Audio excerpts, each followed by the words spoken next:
I alluded to the fact that Saved by the Bell started off as a different show, Good Morning Miss Bliss, which aired on the Disney Channel, and you were part of that very first episode of the very first show, and you stayed to the very last episode of the latest incarnation. Yes. I just wanted to show a clip from it's the first appearance of Screech on TV from 1988's Good Morning Miss Bliss. That takes you back. When's the last time you watched these old I was episodes? 11 there. Unbelievable. That was 26 years ago. It's crazy. Crazy. And it changed your life being on I'm this show. 37. I'm as old as Star Wars. I was 77. was born in 77. Wow.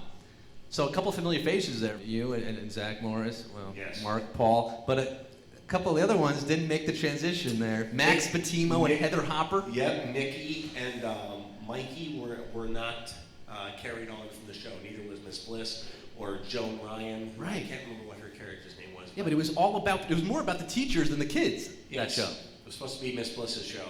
And then when Disney and NBC, that merger didn't work out, NBC had, at the time, Brandon Tartikoff, who was on our anti-drug episode, was really the CEO of NBC. Right. It was pretty cool that Right. he came into our show.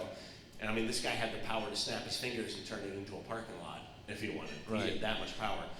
And he loved the show. He loved the Screech character and said, I want to redo this and call it Saved by the Bell, and tasked Peter Engel with the project. And he carried Belding, Zach, Slater, and Lisa over, and then they brought Kelly, Jesse, and Slater. Right. And then the show just hit. And that's the show we know about. Lightning. But meanwhile, Heather Hopper, who doesn't even have a Wikipedia page. No. Poor Heather Hopper. I know, she was in Troop Beverly Hills with Shelley Long, too. Really? She needs a Wikipedia page. Let's get Heather Hopper a Wikipedia page. That's my new Now, if you're cause. clapping me, that's the only other credit I can remember her being. But I mean, you haven't seen these people in years, huh? I saw Heather when we were older on an audition for some commercial. It was like a car commercial. We were supposed to be a married couple.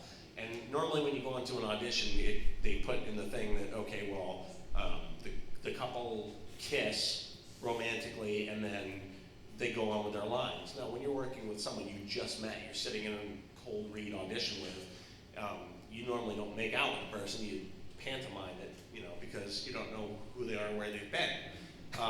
Heather Hopper, I knew where she had been, and she eyed. So we did this audition together, and she went for it, and we just made out in the audition room for like 3 minutes. No. And then we didn't get the commercial, but I still remember that audition. It was fun. Wow. How'd you get involved with Bayside the Musical? I had heard through my management, who's based out in New York, that there's a couple of fellas, Todd Lee and Bob McSmith. I had never met them before, and I had heard that they had written a parody of Saved by the Bell. And I gotta tell you, these guys did a fantastic job. Yeah. I went and saw this show. It had been operating on its own and kicking ass for a while, on its own without any interaction from cast members or anything else. Then I found out they had gotten Dennis Haskins, who played Belding, and they had gotten some other people, Patrick O'Brien, who played Mr. Dewey, and Leanna Creel, who was Tori, and they ended up getting all these different people to come and make appearances. And then asked me if I wanted to make an appearance. I said, I want to see the show first. I came down and saw the show, and I loved it. I thought it was really funny, really well written, a great homage to Saved by the Bell. The fact that this could even exist because our show was liked so much Right. is a really It's big incredible. honor. You don't see the step-by-step review on Off-Broadway. No. They're not doing Heather Hopper the musical.